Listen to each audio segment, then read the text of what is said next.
Desde o século XVII, pintores e desenhistas vêm documentando a flora e a fauna brasileiras. No programa de hoje, nós vamos falar desses pintores naturalistas, também chamados de pintores da vida selvagem. Além disso, você vai conhecer o trabalho dos ilustradores científicos e dos cientistas que precisam de desenhos para complementar suas pesquisas.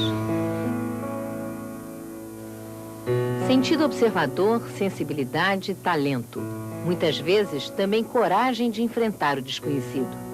Eis algumas das qualidades dos artistas que passaram pelo Brasil registrando nossa natureza, dos que aqui ficaram trabalhando sem cessar com os pincéis e telas para reproduzir as nossas belezas naturais, e dos que aqui nasceram e aprenderam a amar a natureza, fazendo dela objeto de criação e perpetuando-a através da arte.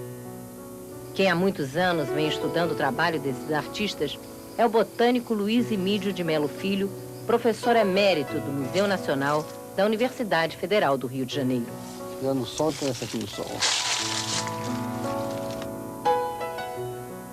A documentação científica se prende muito a imagens. E a pintura, o desenho, são maneiras de você estabilizar a imagem ao longo do tempo. De modo que nós vemos que na evolução da cultura científica brasileira, todos os estudos sobre flora, fauna, paisagem, geologia, valorizam imensamente esses documentos pictóricos que nos foram legados pelos pintores do período colonial e mesmo pelos atuais e mais recentes. Das pesquisas do professor Emídio resultaram artigos e livros como A Presença da Holanda no Brasil, em coautoria com Clarivalde Prado Valadares. O livro relata a importância de Albert Eckhout, que viveu no Brasil durante 7 anos. Pintor e desenhista holandês, Albert Eckhout integrou a corte de João Maurício de Nassau-Siegen, que de 1637 a 1644 governou o chamado Brasil holandês. Ele se estendia pelo litoral do Nordeste, desde a foz do Rio São Francisco, na Bahia, até o Maranhão. Albert Eckhout pinta grandes telas onde, pela primeira vez, muitas espécies vegetais, hoje de grande importância, são representados. Helicônia. Helicônia é uma flor que cresce do México ao norte da Argentina e que hoje é ponto de interesse para dezenas de cientistas e talvez mais de uma centena de aficionados. Pois bem, a primeira vez que a helicônia é representada em estampa se encontra no livro de Albert Eckhout. Também no século XVII, um frei português, Cristóvão de Lisboa, desenhou a lápis animais e árvores do Maranhão, cobrindo seus desenhos à tinta. Os originais de seu trabalho estão no Arquivo Histórico Ultramarino de Lisboa, em Portugal. Frei Cristóvão de Lisboa é um frade capuchinho que vem ao Maranhão em missão de fé. Porém, ele não se limitou aos trabalhos eclesiásticos. O seu pendor, a sua vocação naturalista se traduz nesse magnífico livro que foi publicado sobre os seres vivos do Maranhão, resgatado pelo trabalho de Alberto Iria, do Museu Ultramarino de Lisboa, e nesse trabalho estão figurados animais e também muitas plantas. É talvez o mais importante documento pictórico da fase inicial da vida brasileira. Flores, animais, aves, mestiços e colonizadores. Paisagens brasileiras. São ao todo 368 ilustrações com descrições científicas, compondo 3 livros que relatam e retratam a expedição Langsdorff ao Brasil. Trata-se da maior viagem de exploração científica já realizada no país. Durou de 1821 a 1836 e foi dirigida pelo cientista russo natural da Alemanha, Grigori Ivanovich Langsdorff, que foi cônsul-geral da Rússia no Rio de Janeiro. A expedição realizou pesquisas na Amazônia, no centro-oeste, no sudeste e no sul do país, com o objetivo de estudar não só a natureza, mas a população e a economia do Brasil. Ao todo, foram mais de 16 mil quilômetros percorridos pelos integrantes da expedição.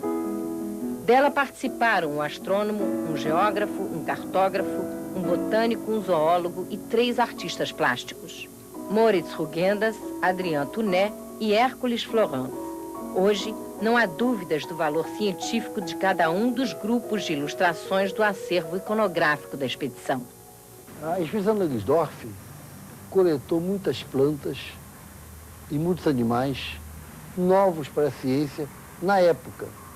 Porém, mais de um século depois, muitos desses seres foram recoletados e descritos. Mas isso não tira o valor da obra de maneira nenhuma, porque dá uma informação, inclusive, de como era o Brasil num estado mais primitivo e menos alterado pela intervenção do homem. O naturalista Charles Darwin também esteve em terras brasileiras colhendo material. Foi em 1832.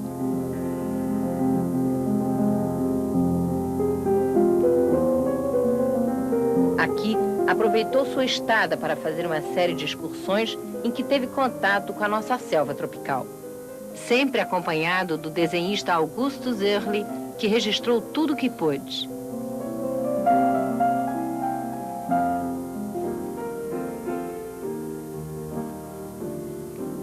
Século XX, 1952. Uma inglesa chega ao Brasil para visitar a irmã e acabou ficando envolvida com a natureza tropical. Não deixou mais o Brasil.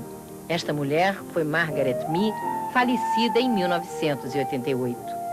Autora das ilustrações de vários livros, entre eles Em Busca das Flores da Floresta Amazônica. Margaret Mee fez diversas expedições à região, movida apenas pela paixão pelas flores da floresta.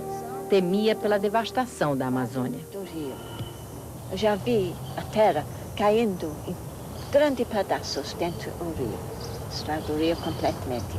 Assim, quando desapareceu as árvores grandes, desapareceram muitas plantas. As orquídeas eu não encontro mais, como antigamente.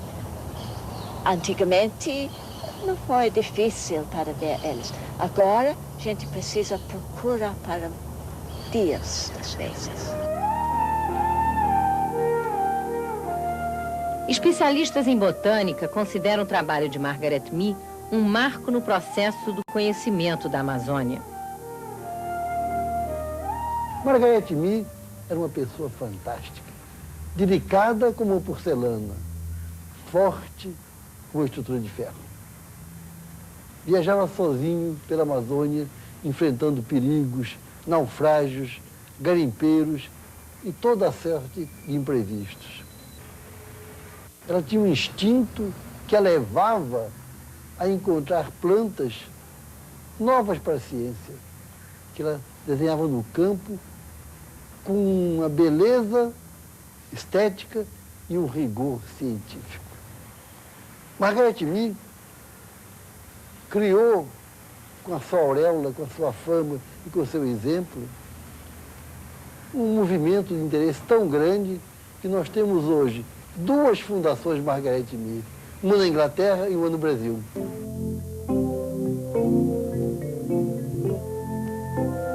Carmen Fidalgo é artista plástica e trabalha no Instituto de Botânica em São Paulo. De certa forma, Carmen e sua equipe dão continuidade aos trabalhos de Margaret Mee no Instituto, ilustrando as publicações científicas da instituição. O ilustrador científico, ele realmente documenta a planta, né? Através da imagem, que ele procura registrar o trabalho. Então, ele faz o trabalho de documentação através do desenho, no nosso caso. Como é que se dá essa integração entre o trabalho do pesquisador, do técnico, com o seu trabalho? A gente precisa realmente acompanhar, saber o que está fazendo, participar, você entendeu? Porque nós precisamos nos familiarizar tanto com o material, como com a intenção, a mensagem que o pesquisador quer dar. O que ele quer mostrar, o que ele quer provar, entende? E nós temos que realçar isso, ou tentar mostrar isso, escolhendo o ângulo da figura, certo? Realçando algumas partes, entendeu? Para completar o trabalho do pesquisador. Para detalhar minuciosamente as plantas, suas partes menores são ampliadas através de um estereomicroscópio que tem acoplado a chamada câmara clara. Esse recurso técnico facilita o trabalho do artista. A vantagem desse estereomicroscópio é que, quando o material é muito pequeno e tridimensional, ele nos ajuda a executar o trabalho, porque ele transfere a imagem, ele projeta a imagem no papel. Então, nos facilita registrar de uma maneira perfeita, precisa, o material, e nós delimitamos a forma, as texturas, as sombras, através da câmara clara, que é esse trecho aqui do equipamento. E assim a gente consegue fazer uma ilustração mais precisa e perfeita, que exige ilustração científica, seja assim. No próximo bloco, você vai conhecer o trabalho de uma família autodidata que reproduz com perfeição as mais diversas espécies da nossa fauna. E vai conhecer também as pinturas e desenhos de uma artista plástica que faz trabalhos para o Jardim Botânico do Rio de Janeiro. Depois do intervalo.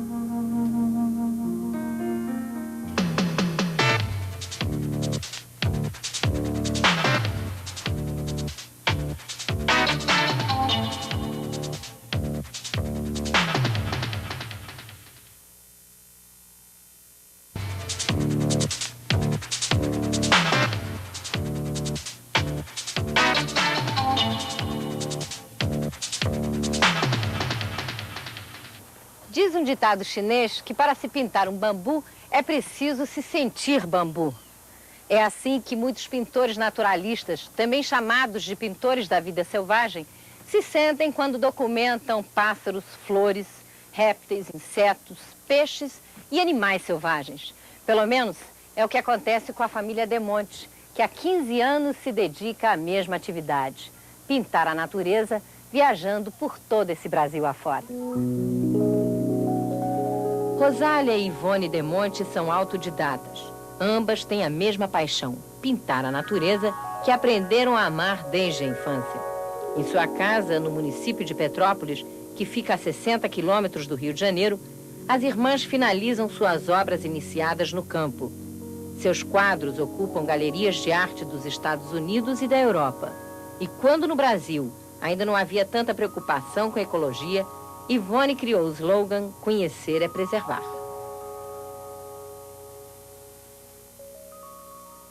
Bom, nós realmente usamos esse slogan porque a nossa ideia inicial, e de agora também, foi fazer uma pintura que tivesse uma informação científica, que tivesse um significado, de transmitir uma coisa importante para o público. Uma pintura que você desconhece de um animal, de uma informação assim, e depois ali você puder valorizar, você vê que aquilo se tornou uma coisa assim que você passou a conhecer. Como é que é esse contato que vocês têm com os cientistas? Quer dizer, como é que é essa integração do trabalho de vocês com o trabalho deles? Isso sempre foi realmente básico, né? Porque através daqueles detalhes e daquela acentuação necessária que a pintura traz para o conhecimento das espécies, sem esta base científica seria impossível, porque eles nos colocam assim uma série de direcionamentos realmente muito importantes. Então nós basicamente temos que pesquisar nomes científicos, habitat e toda aquela coisa que concerne a vida do animal. Em busca permanente da perfeição, as De Monte, com seu poder de observação e extrema sensibilidade, captam nos mínimos detalhes todos os elementos da natureza, documentando minuciosamente pormenores da nossa flora e fauna. Rosália, de onde é esse peixe? Esse peixe foi capturado durante uma expedição no sudoeste da Bahia, no Rio São Francisco. na região de Malhada, município. E foi numa lagoa. Foi capturado e feito esquete, né? Assim nós fazemos esquete. E depois passamos para essa prancha aqui, que é um papel alemão, Schöller, e com as plantas locais da região, é um dourado e curumatã. Qual é o tipo de preocupação que você tem que ter para retratar esse peixe com essa fidelidade, escama por escama? Sim, nós trabalhamos com lente potente e contamos as escamas para que se aproxime o máximo, né, da natureza e do próprio espécie. Porque cada espécie se apresenta com uma contagem, um tipo de coloração diferente do dourado, né? E ele é extremamente brilhante, né? Extremamente bonito. E tem que observar ele numa luz própria e rápido, porque na medida que ele foi pescado, ele vai perdendo aquela coloração rapidamente. Então tem que ser imediatamente feito o esquete e dando as cores precisas na hora. Desde a juventude, Rosália e Ivone pintam a natureza com técnica e arte apuradas, esteja ela no interior da Bahia, no Pantanal ou na Serra da Estrela, perto de Petrópolis. Agora, uma nova geração se junta a elas. É Ludmila, filha de Rosália, tão autodidata quanto a mãe e a tia. E também os seus quadros já estão cruzando as fronteiras do país. E essa onça, Ludmila? Então, onde é que ela veio? Ela foi capturada na Bahia, na fazenda de um amigo nosso, no sudoeste da Bahia, em Guanambi. E nós capturamos justamente só para pintá-la, né? E foi um trabalho complexo, né? Teve que capturar ela numa jaula apropriada.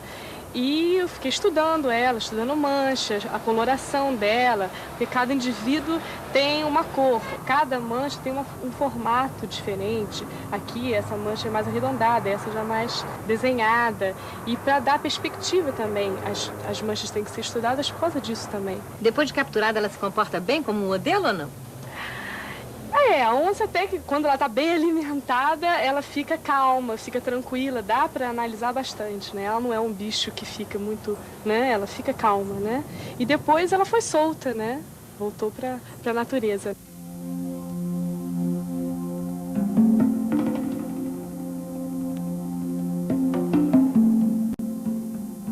Estas gravuras documentam uma paisagem de uma área do Xingu, onde foi realizada uma expedição científica do Museu de Zoologia da Universidade de São Paulo.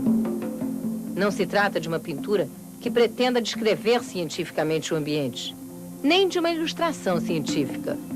Trata-se de uma interpretação artística dada por uma cientista que é também formada em artes plásticas. Ela é Francisca Carolina Doval, bióloga, chefe da seção de insetos do museu. Ela costuma pintar os ambientes por onde anda profissionalmente, sem excluir outros elementos da natureza, como as flores, cogumelos e muitos bichos. Eu acho que eu consegui organizar os dois lados a partir da expedição de Rondônia, a expedição do Xingu, que eu fui como entomóloga, como zoóloga do Museu de Zoologia, fui para a expedição para coletar insetos para uma área que ia ser inundada, né? Então eu tinha consciência de que aquela área de floresta ia desaparecer e que os bichos iam... A gente tinha que coletar uma amostra para documentar o que havia ali para o futuro, né? Mas eu achei mais importante guardar uma imagem do que meia dúzia de bichos, né? Eu falei, bom, os bichos sobram por aí, o que adianta ter um bicho no museu? Eu queria que alguém visse o que eu vi ou sentisse o que eu sinto vendo o mato, né? Então, quando eu faço a paisagem, eu tento passar assim, como que o cientista, no fim do século, como o cientista vê a mata, como sente, o que a mata ainda está existindo, né? Daqui a pouco vai sumir. Eu quero mais a emoção da coisa do que mostrar que tem 4 pelos ou a asa é de tal forma. No Museu de Zoologia da USP, há trabalho suficiente para ilustradores científicos. Aliás, em zoologia, a ilustração é quase obrigatória, como explica Cleide Costa, uma das autoras deste livro sobre besouros, que que agrupa larvas, pupas e besouros adultos do Brasil.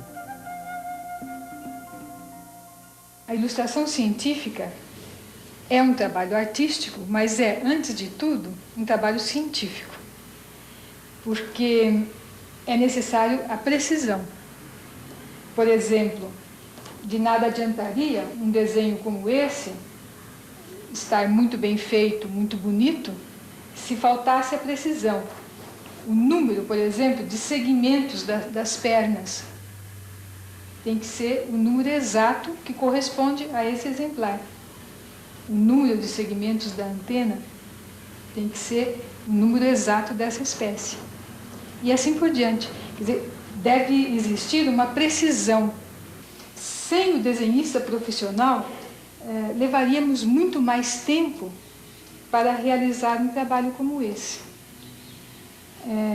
Por exemplo, nesse projeto, nós levamos aproximadamente 7 anos para chegar à forma final desse livro. Se não tivéssemos os desenhistas, foram 5 desenhistas profissionais que atuaram, que nos auxiliaram, sem eles levaríamos muito mais anos. Apesar dos especialistas em ilustração, há cientistas que preferem fazer seus próprios desenhos. Os entomólogos Sebastião José de Oliveira, que estuda mosquitos, e Hugo de Souza Lopes, especialista em moscas, ambos da Fundação Oswaldo Cruz, no Rio de Janeiro, pertencem a esse grupo de cientistas que sempre fizeram suas próprias ilustrações. A representação do trabalho é fundamental. Trabalho sem desenho em história natural, pelo menos em taxonomia, né, em representação de espécies, não funciona. No caso da entomologia, quanto mais ilustrado for o trabalho, mais correto ele fica, né? Mais atraente, mais científico, pode-se dizer assim, ele fica.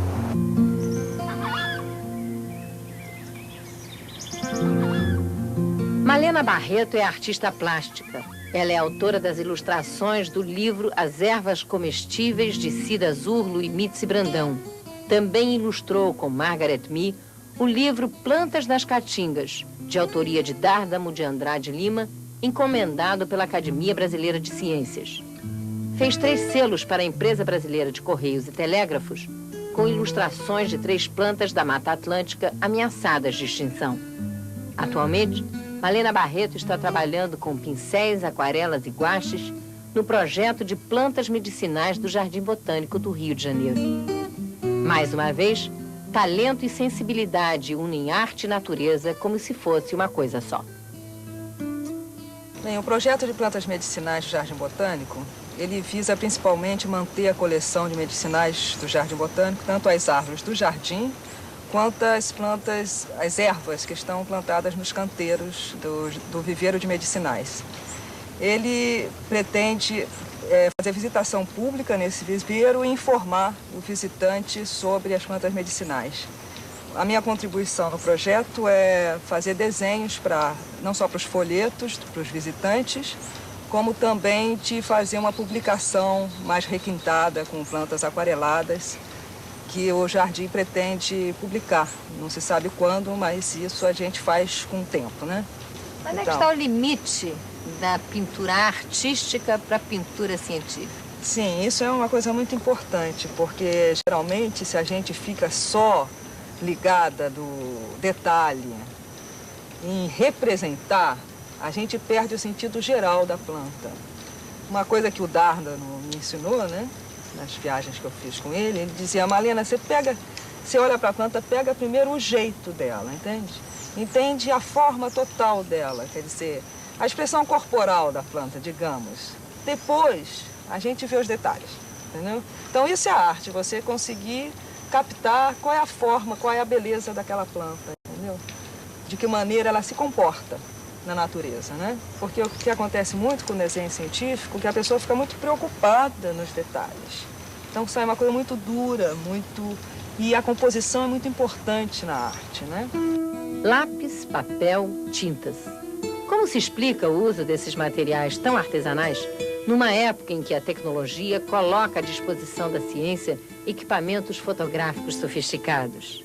Bem, o desenho oferece recursos que a fotografia não oferece. Agora, isso não desmerece a fotografia. A fotografia também apresenta certas características que nós não temos. Então, uma completa a outra, certo? Então, eles usam tanto o desenho como a fotografia. O desenho consegue colocar vários planos no foco, entende? E como o desenho científico é um desenho que tem que ser bem claro, bem preciso e descritivo, então tem que estar tudo no foco. A fotografia reproduz o animal, mas não tão perfeitamente quanto o desenho.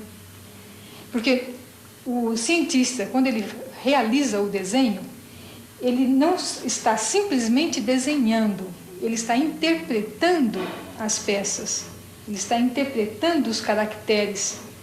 E é nessa interpretação que vai facilitar o entendimento posterior desse desenho.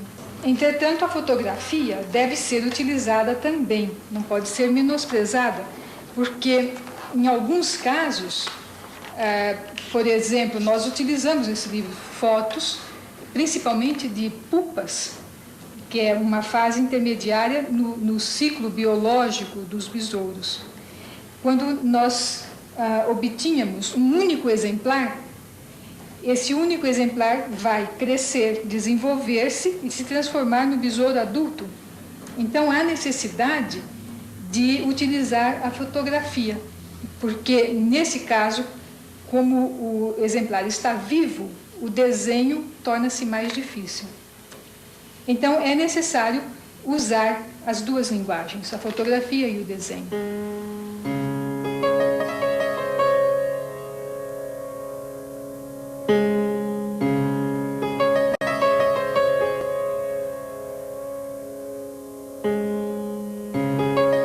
Você quer mais informações sobre o nosso programa? Então escreva pra gente. Programa Globo Ciência, Caixa Postal 13.111, CEP 20.260, Rio de Janeiro. E agora vamos ao assunto do Globo Ciência da semana que vem. O Estatuto da Terra de 1964 definiu reforma agrária como um conjunto de medidas que visam promover uma melhor distribuição de terra. A Constituição de 88 manteve esse espírito, mas os constituintes não chegaram a um consenso sobre a melhor maneira de realizar essa tarefa, que envolve não só aspectos econômicos e políticos, mas científicos e tecnológicos. No Globo Ciência da semana que vem, vamos ouvir a opinião de alguns especialistas no assunto, como economistas, engenheiros, agrônomos e sociólogos. E mais, vamos ver de perto como andam algumas experiências de reforma agrária no interior do país. Por isso, não perca o programa da semana que vem. Até lá!